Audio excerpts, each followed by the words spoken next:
The day Earth changed forever started like any other. Children played in parks across the globe, their laughter filling the air as parents watched from nearby benches. No one could have predicted what was about to happen. The first signs came when dogs worldwide began barking at the sky.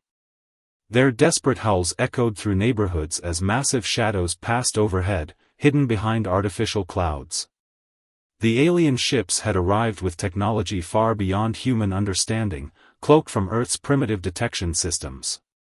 In New York, little Tommy played with his toy rockets when the air suddenly felt heavy. His mother, Jane, noticed the strange silence first. All the birds had stopped singing. Before she could grab her son, a beam of purple light surrounded Tommy, and he vanished into thin air. Jane's screams joined thousands of others across the city. Similar scenes unfolded simultaneously in every major city.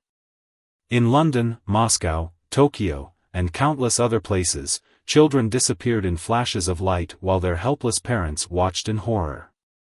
The aliens had targeted Earth's youngest and most vulnerable citizens. Within hours, an estimated 10,000 children had vanished.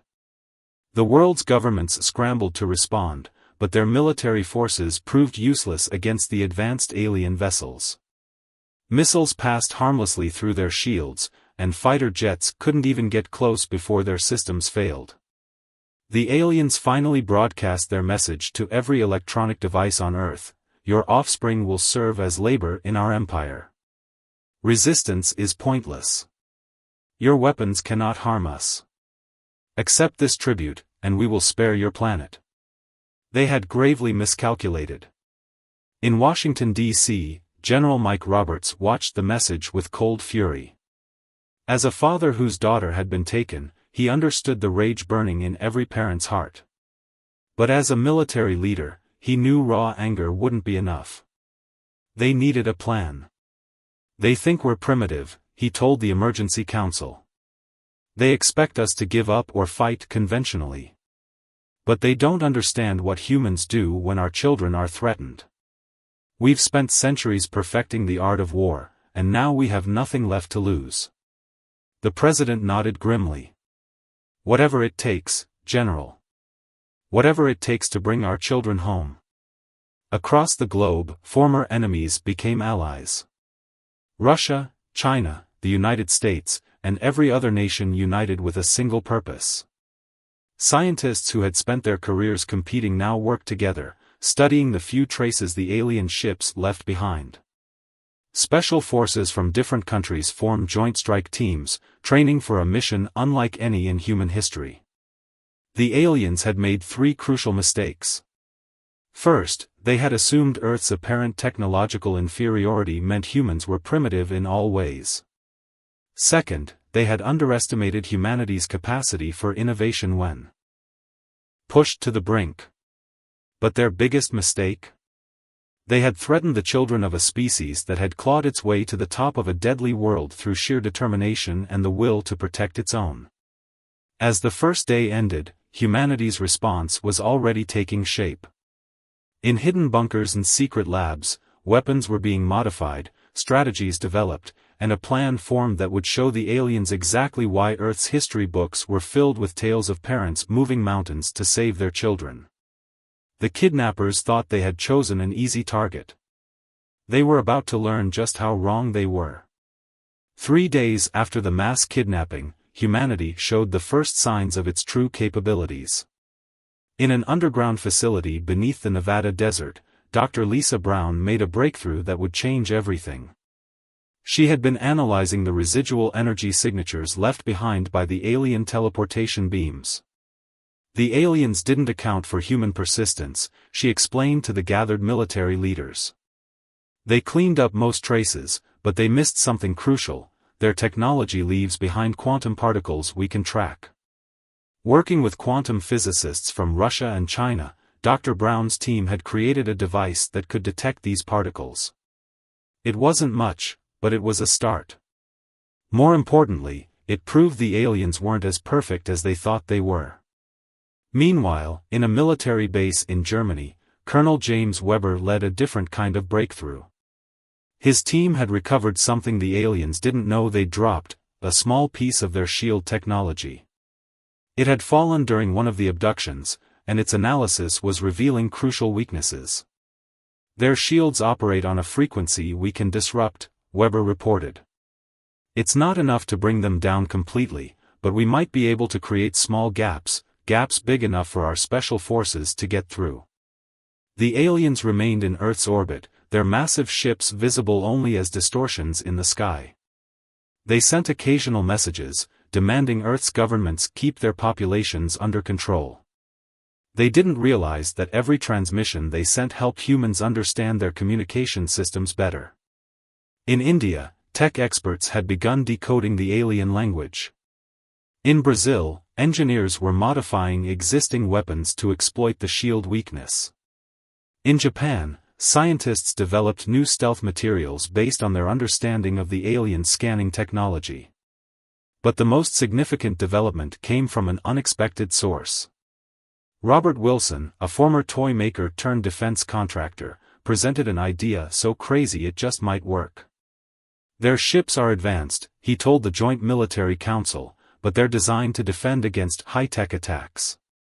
What about something so old school they wouldn't even think to defend against it?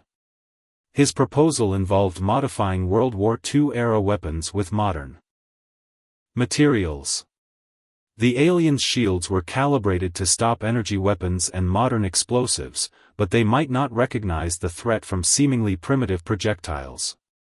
General Roberts embraced the idea immediately. They expect lasers and missiles.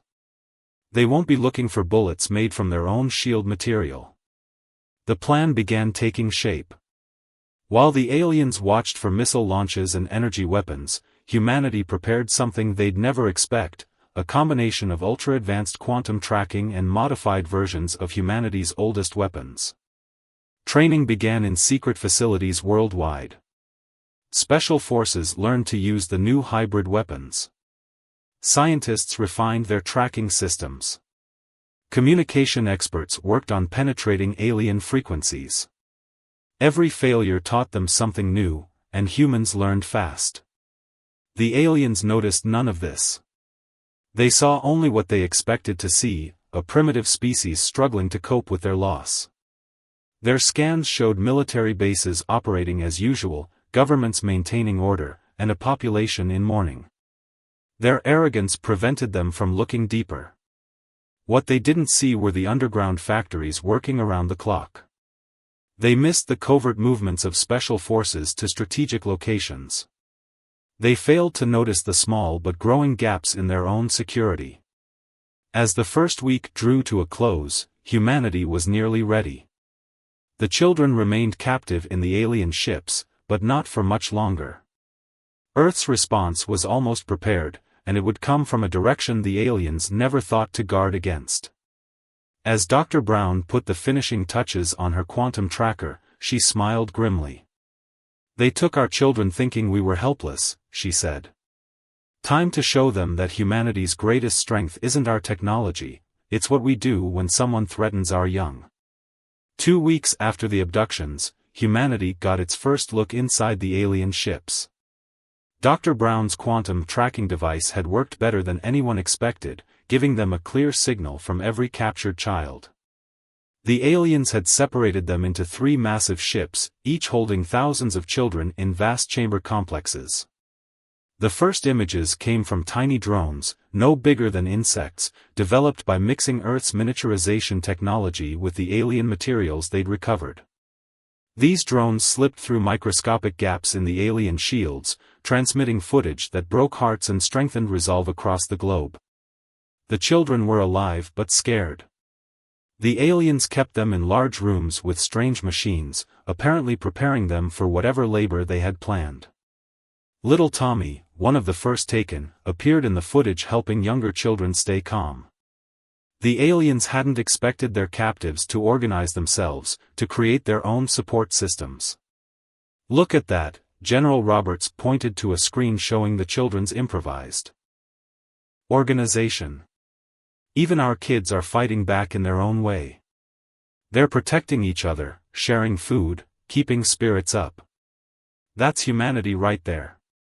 The alien ships maintained their position above Earth's major cities, their commanders still believing they held all the cards. They continued sending messages, each one more condescending than the last. Your offspring adapt well to captivity, their latest transmission boasted. Accept your place in the galaxy. But humanity's trap was almost ready.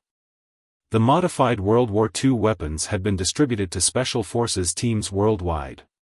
Dr. Brown's tracking system could now pinpoint exact locations within the alien ships. The stealth technology developed in Japan had been incorporated into new combat suits that could mask soldiers from alien sensors. Robert Wilson's primitive weapons had proven devastating in tests against recovered alien materials. The bullets, made from reforged alien shield components, could pierce their own technology in ways the aliens had never conceived possible. Sometimes the oldest solutions were the best ones. Colonel Weber's team had mapped every weakness in the alien shields. They found a pattern: every 4 hours, the shields had a microsecond fluctuation. It wasn't much, but combined with their other developments, it was enough. They would only get one chance at this. The plan was unprecedented in human history. Every major nation would strike simultaneously, using the aliens' own arrogance against them. The attack would come from both outside and inside their ships. Humanity's forces had already begun infiltrating using the insect-sized drones as guides. In a secure bunker beneath London, Amanda White, head of the Global Cyber Warfare Division, prepared the final piece of the puzzle. Her team had cracked enough of the alien code to create a virus that would disrupt their internal systems. Not for long, but they wouldn't need long. We're ready, she reported to the Emergency Council. The virus will trigger when their shields fluctuate. They'll be blind for exactly 45 seconds. The rescue mission was scheduled for the next shield fluctuation. Special Forces teams around the world took their positions. Each soldier carried weapons that looked ancient but contained humanity's most advanced modifications. Their combat suits, powered by reverse-engineered alien tech, would keep them invisible until the moment of attack. Parents of the taken children had volunteered in droves for the mission, many of them military personnel. They had trained harder than ever before, driven by a force the aliens couldn't comprehend. Parental love turned into cold, focused determination. As the hour approached, General Roberts addressed the strike teams. The aliens think they chose an easy target. They think they're superior because their technology is more advanced. But they never bothered to study Earth's history, to understand what we become when our children are threatened. Today, we show them humanity's real power, not our weapons, not our technology, but our absolute refusal to abandon our own. The countdown began. In orbit, the alien ships continued their patrol, their commanders unaware that humanity's response was about to teach them the costliest lesson of their lives. The attack began at exactly 3 a.m. Greenwich Mean Time. As the alien shields entered their microsecond fluctuation, Amanda White's virus struck their systems. Across all 3 ships, alien screens flickered and went dark. In that same instant, thousands of humanity's smallest weapons, the insect-sized drones, swarmed through the shield gaps, creating interference that would keep those gaps open longer than usual. The aliens' first warning came when their internal sensors detected multiple breaches, but by then it was too late. Special Forces teams, using the modified World War II weapons, were already teleporting aboard using reversed-engineered versions of the aliens' own transport technology. The aliens had never imagined humans could understand their systems so quickly, let alone turn them against their creators. On the lead ship, Captain Mark Davis led the first team through. Their combat suits, developed from the Japanese stealth technology, kept them invisible to the confused alien crew. The alien warriors, tall gray-skinned beings in advanced armor, rushed past them without seeing them. Their technological superiority had made them complacent. They had no protocols for dealing with enemies on their own ships. "Remember," Mark whispered to his team, "we're here for the children. No unnecessary engagement. Let them keep underestimating us until we have our kids back. Dr. Brown's quantum tracking system guided them straight to the holding areas. The alien ship's layout was complex, but the weeks of drone surveillance had given them detailed maps. They moved like ghosts through the corridors, their ancient-looking weapons ready but silent. In the ship's control room, the alien commander was discovering just how thoroughly they'd been outmaneuvered. Their communications were jammed with what seemed like primitive radio signals, but hidden within those signals was Amanda's virus, spreading through their systems like wildfire. Every attempt to purge it only made it adapt faster. The second phase began when Robert Wilson's special weapons came into play.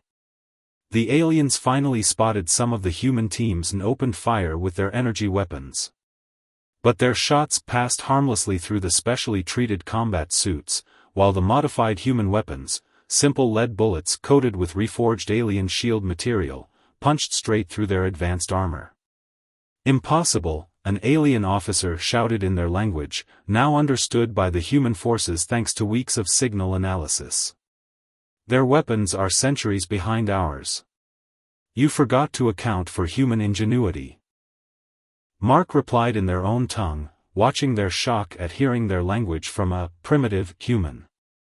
"And for what parents will do to save their children." The rescue teams reached the holding areas within 15 minutes. They found the children organized and ready, led by kids like Tommy who had kept everyone calm and prepared. The aliens had given their captives tablets to learn their language, not realizing the children had used them to study the ship's layout instead. "The little ones are in the back," Tommy told Mark's team. "We made sure they were ready when you came. We knew you would come."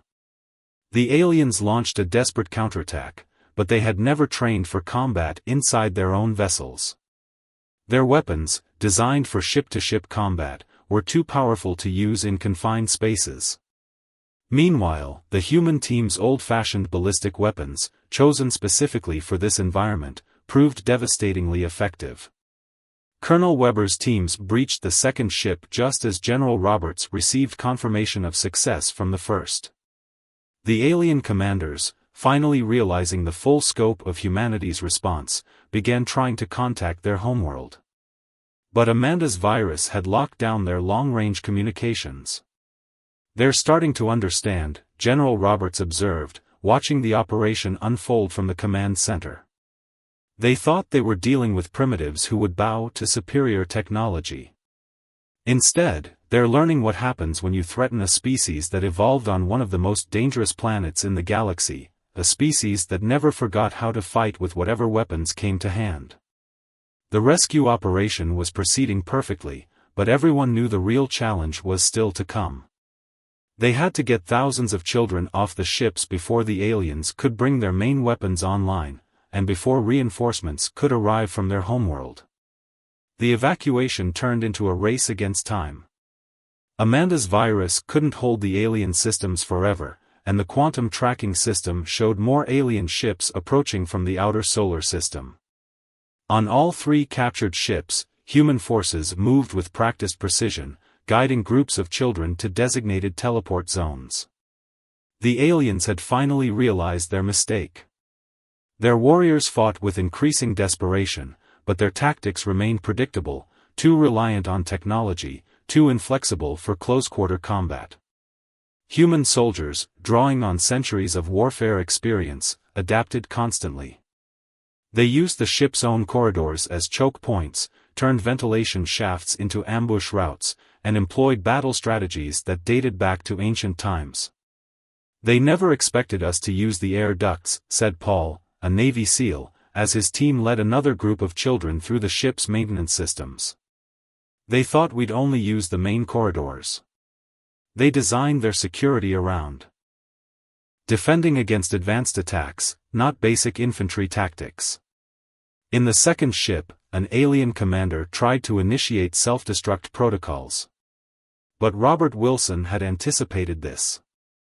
The modified World War II weapons included simple electromagnetic pulse generators, technology so basic it bypassed the aliens' sophisticated defenses and short-circuited their control systems. Sometimes the old ways are the best ways, Robert communicated from the ground control. They protected against quantum hacking but not against basic electrical interference. The children proved to be humanity's secret weapon in the evacuation.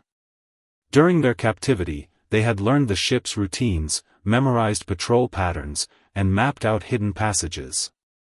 Now they helped guide the rescue teams, sharing crucial intelligence that no amount of external surveillance could have provided. The guards change shifts every 6 hours, Tommy told Mark's team as they moved through the first ship. And they never check the maintenance tunnels because they think they're too small for anyone to use. They didn't realize human kids could fit perfectly. Dr. Brown's tracking system showed that over 60% of the children had been evacuated when the aliens launched their biggest counterattack. They managed to partially restore power to their weapon systems, forcing the human teams to adapt again. But this too had been anticipated. Colonel Weber's teams switched to their backup weapons, simple crossbows modified with alien materials. The arrows, crafted from the same reforged shield components as the bullets, passed straight through the aliens' energy shields.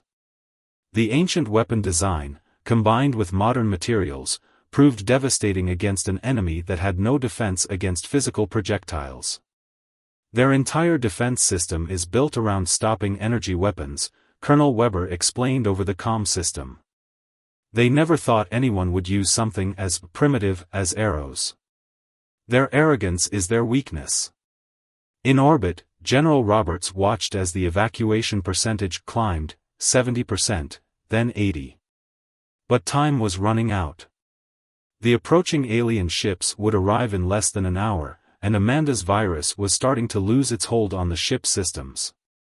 "Remember your training," he broadcast to all teams. "We're not trying to win a war here. Get our children out and get yourselves to the extraction points. Let them think they're driving us back." The alien commanders, believing they were finally regaining control, didn't realize this too was part of humanity's plan. As they diverted power to their weapons and shields, they overlooked the small devices human teams had planted throughout their ships, devices based on their own technology, modified by Earth scientists to serve a very specific purpose. The evacuation reached 90% just as the aliens managed to restore full power to their primary systems. They thought they had the remaining human forces trapped. But as Amanda triggered the final phase of her virus, and Dr. Brown's quantum trackers confirmed the location of every remaining child, it became clear who had really been trapped all along. As the last groups of children were being evacuated, humanity revealed its final surprise. The small devices planted throughout the alien ships weren't bombs or weapons, they were transmitters, broadcasting every detail of the aliens' technology back to Earth's scientists. Each minute of combat had been a chance to study their enemies, to learn their weaknesses, and to prepare for what would come next. "Begin final phase," General Roberts ordered as the evacuation percentage hit 95%. The remaining human teams initiated what looked like a panicked retreat, letting the aliens think they were winning. The alien commanders, their arrogance restored by this apparent victory, didn't notice that the humans were leaving behind more than just footprints. The devices Robert Wilson had designed served another purpose beyond gathering data. Each one contained a tiny amount of reversed-engineered teleporter technology. As the last children were brought to safety, these devices activated in sequence, creating a cascading failure in the aliens' shield systems. "You were right about their arrogance," Amanda communicated to the general from her command post. "They never even scanned our primitive devices. They thought anything so small and simple couldn't possibly be a threat." In the lead ship, the alien commander finally realized something was wrong when their sensors detected massive energy fluctuations throughout their vessel. But by then, the trap was already springing shut. The teleporter devices activated simultaneously, creating a feedback loop in their shield generators, using their own technology against them. Dr. Brown's voice came over the command channel, "All children accounted for. Repeat, 100% evacuation confirmed. Execute final countermeasure.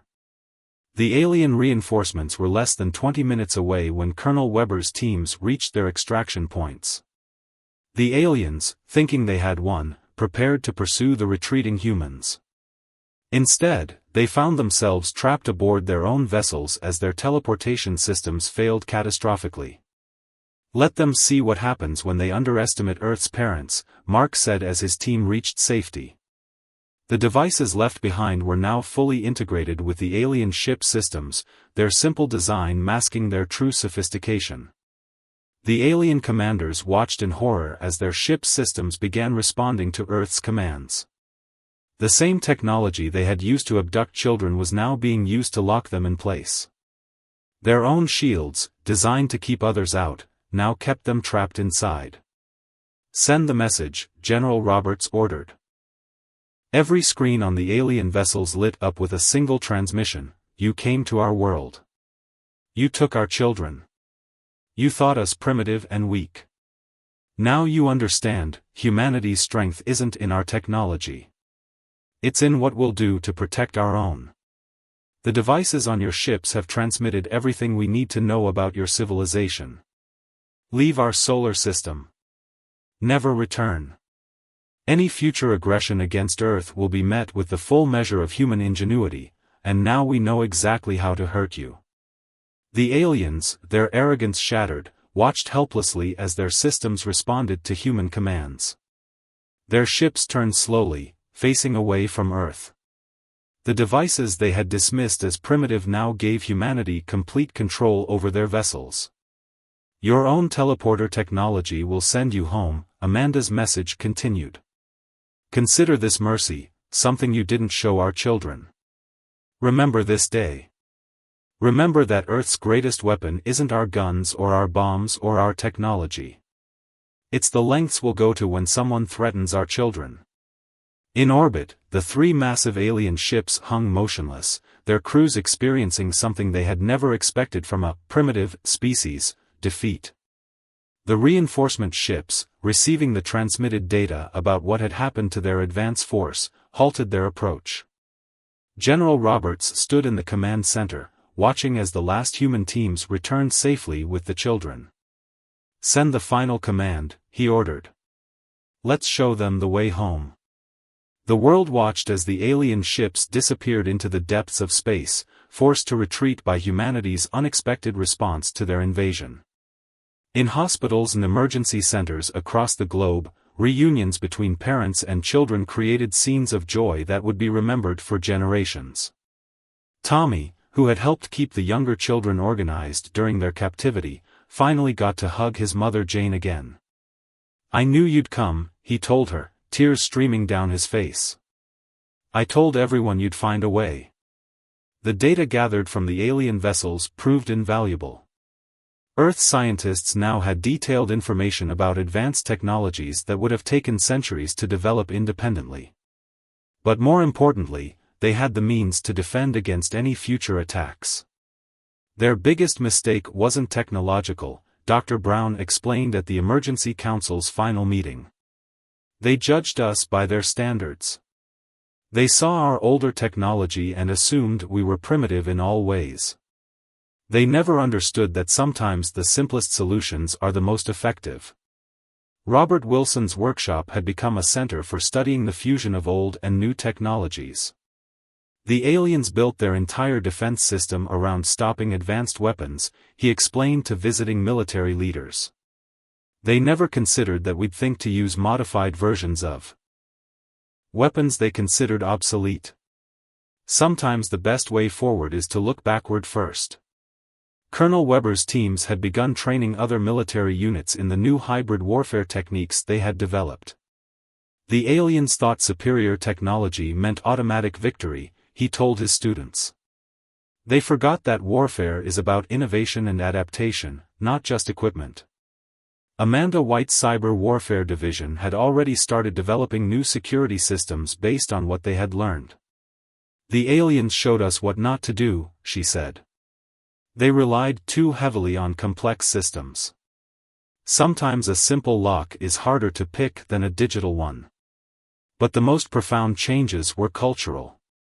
Nations that had been enemies for generations now worked together, sharing technology and resources. The alien threat had reminded humanity of a fundamental truth: in the face of external threats, Earth's peoples were more alike than different. General Roberts stood at his office window, watching children play in a park that had been empty just weeks before. "We learned something about ourselves," he told his staff. "We discovered that humanity's greatest strength isn't our weapons or our technology. It's our ability to unite and adapt when facing a common threat."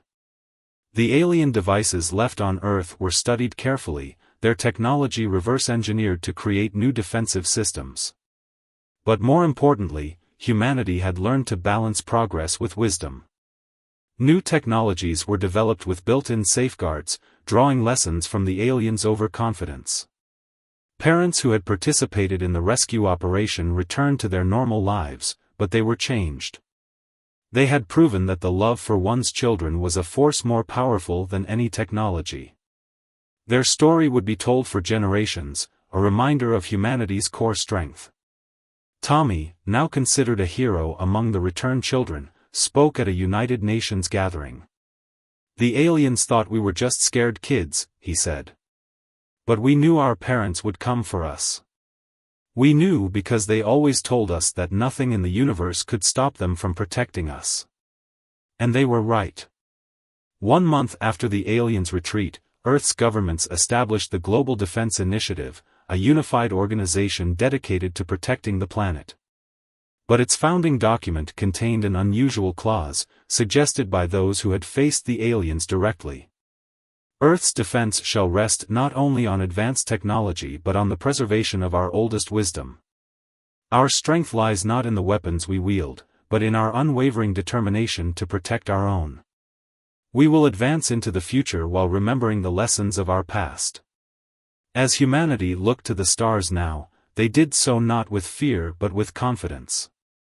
They had faced an advanced alien civilization and proved that technology alone didn't determine the outcome of conflicts.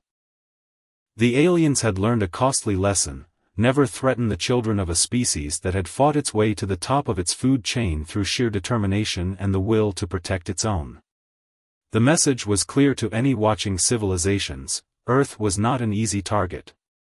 It was the home of a species that had mastered the art of turning its opponent's strengths against them, a species that would use everything from advanced quantum physics to modified ancient weapons to defend its own. Above all, it was home to a species that would never, ever give up when its children were threatened.